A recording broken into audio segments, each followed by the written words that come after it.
এখন বলবো কি আমি নাকি নেংটু, সারা মূর্খ ছোট লোকেরা। দেখো আমার সেই ঐতিহাসিক সবুজ শার্ট এই রঙের আছে ওই দিকে। আমি সব করবো না, এখন তো সবাই তোরা গরিব, বিনা পয়সা, তোদের বিনা টিকিটে তোরা আমাকে দেখাস। আমাকে এই অস্ট্রিয়া ভিয়েনাতে থিয়েটারে দেখতে গেলেও টিকিট করে যেতে হয়, যে টিকিটের দাম 20,000 টাকা, মিনিমাম 15 থেকে 20,000 টাকা টিকিট। হ্যাঁ, একটা শো দেখতে গেলে। আর হলিউড বলিউডের ছবি তো হিসাবে নেই।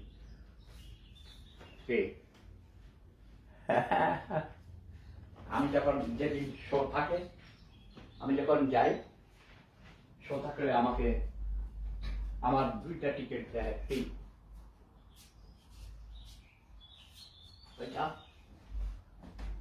থিয়েটার অথরিটি আমার বন্ধু বান্ধবীদের জন্য 2টা টিকিট ফ্রি দেয়। চিন্তা করা, সেগুলো আমি এই কয়েকবার বাংলাদেশে দিয়েছিলাম। বাঙালির বিনা ভাষায় টিকিট দিলেও দেখতে দেয় না, থিয়েটার দেখার কোনো, বা জার্মান ভাষা বুঝে না, অশিক্ষিত মূর্খ গরিব ছোট লোক। ওই দিন ধান্দাবাজি করলে, অন্য কাম করলে টাকা পায়, বুঝো না। বিনা ভাষার টিকিট দেখলে হইলে তা লাভ কি হলে।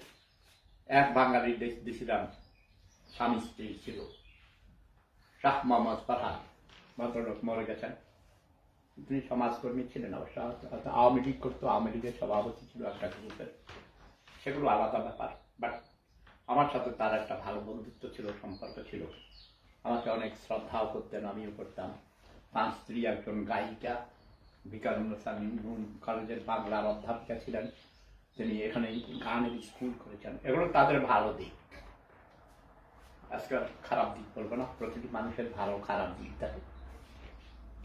তো উনি মারা গেছেন, শাহ মোহাম্মদ ফারহাদ মামিন সিং বাড়ি, একটা সম্ভ্রান্ত পরিবারের সন্তান ছিলেন। চেহারাও ছিল প্রিন্সের মতো, ফারহাদ ভাই। তারপর আরেকজনকে দিয়েছিলাম, কবির, তাকে আমরা লিডার বলতাম। অস্ট্রিয়াতে ছিল, ভিয়েনাতে। তারপর সে এখানে কাগজপত্র ঠিক করতে পারে নাই। আমি বলছিলাম থাকতে, ঠিক করে দিতাম, কিন্তু তার ধৈর্য কুলায় নাই। তার বউ বাচ্চা আছে, বয়স হয়ে গেছিল আমার কাছাকাছি বয়স, 2 বছরের ছোট হইতে পারে। তার বাড়ি ছিল মাদারীপুরে, ওইদিকে কোথায় শরীয়তপুর মনে হয়, মাদারীপুর। সেই কবির লিডার ইটালিতে চলে গেছে।